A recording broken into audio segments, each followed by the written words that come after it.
dog to drop is important.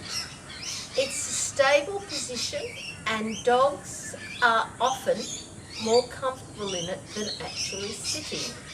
Therefore, it can be used for the dog to learn to wait at the gate, wait at the door, wait to get into the car. It can also be used to anchor the dog beside you on the table so it's not trying to grab food from you. It can also be used for meet and greet. We think at Fun for Life it can also be used at the vets, where if the dog hops up on the scales and drops immediately, it keeps the dog very stable while you read the dog. To teach the drop, first of all, you have the dog sitting on a mat. A mat makes it a bit more comfortable. Then you get a treat, put it on the dog's nose, even letting the dog nibble it, and bring your hand down very slowly and click or mark with a marker wand. Immediately release the dog. Channel. There it is. The little mnemonic goes nose to toes and out it goes. Channel. Sometimes dogs have a different style of dropping. Sometimes instead of nose to toes and taking it out, you take it back. Co-pilot is going to demonstrate taking the treat to the ground and back under her feet. So it's still nose to toes and back.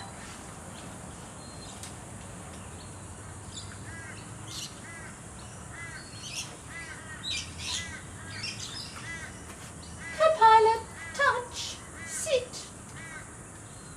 So it's very slowly down and back.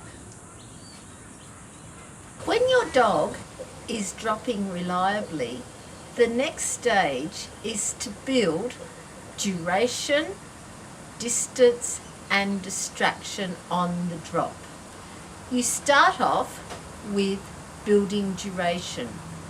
This involves making the dog drop for a little bit longer and reinforcing, not immediately, but at different intervals. After the dog is doing this, you then move to distance, and then you start moving away from the dog. At the beginning, it must be very, very small movements. It might just be lifting a leg and gradually building up to walking away a few paces. Eventually, you should be able to leave the dog in the drop position and disappear, or do something, pick something up, and the dog holds the position. The last one you need to train is distraction. This involves the dog being able to hold the drop no matter what is going on. Another dog barking, you jumping around, or any type of distraction. Once again, you begin very, very simply. It might just be one clap and go back and reinforce the dog. When this is happening reliably, you then take the drop into a different environment and repeat the training in that different environment. Glario will demonstrate building duration for the drop.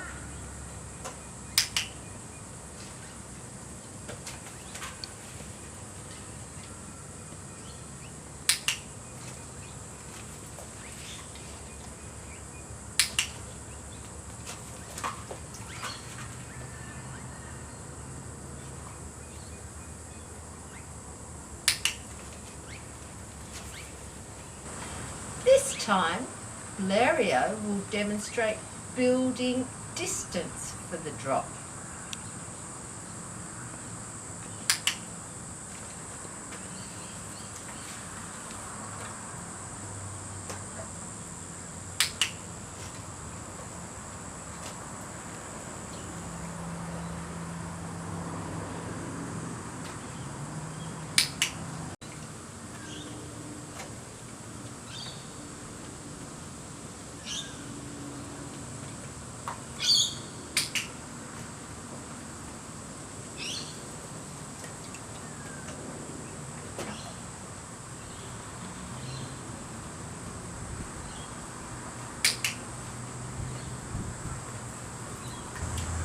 Valerio will now demonstrate building the drop with mild distraction.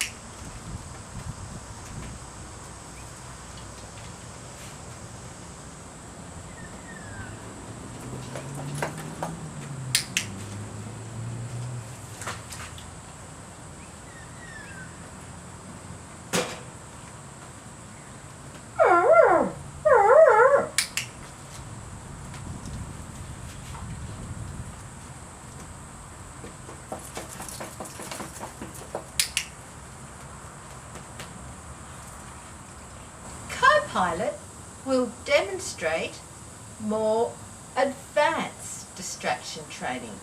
She is the older and more experienced dog. The first thing we're going to do is I'm going to move away from Co-pilot so she gets that she can wait and hold the drop without the person being right there.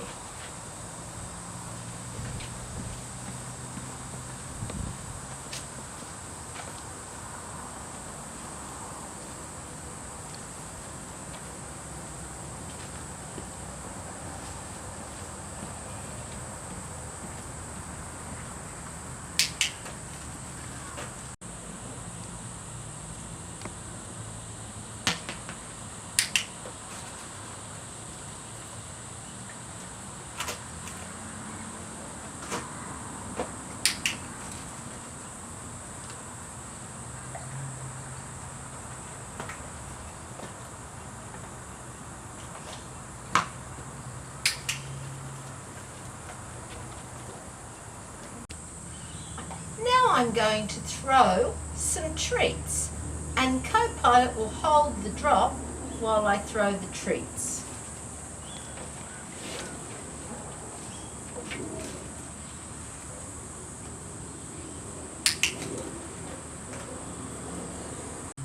Always be sure, especially with a young dog, that when you throw the treat, you then go back and reinforce the dog for not going after the treat.